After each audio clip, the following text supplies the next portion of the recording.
زمونږ استاد محترم شیخ الحدیث حضرت مولانا حافظ شوکتئی صاحب حفظه الله فرمایل وی د چا چې هر قسمه څه قسمه مسلې و ده کنه هغې به فرمایل وی شیخ الحدیث حضرت مولانا عبدالحق صاحب رحمت الله علیه د جامعه دارالعلوم حقانیه کوړه خټک شیخ الحدیث او د هغې بانی وی هغې استاد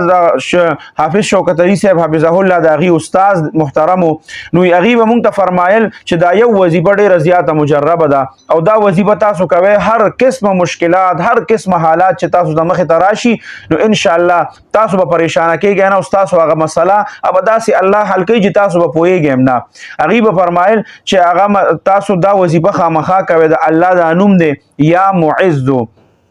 د دې وظیفه تاسو کوئ د سحر سنت چې څنګه اذان وشي مسجد ته ولاړ شي چې کم سړي دي هغه د مسجد ته لاړ شي او سنت دی وکړي او سنتو پسې 11 پیرې چې کم دی نو دا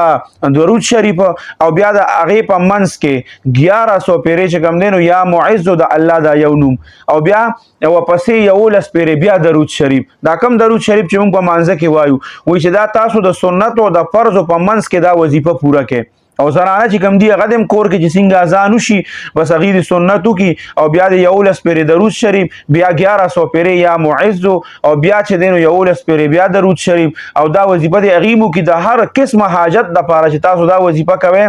او شیخ صاحب به فرمایل چې دا ما ازماو کړې ده ډېره زیاته مجربه وظیفه ده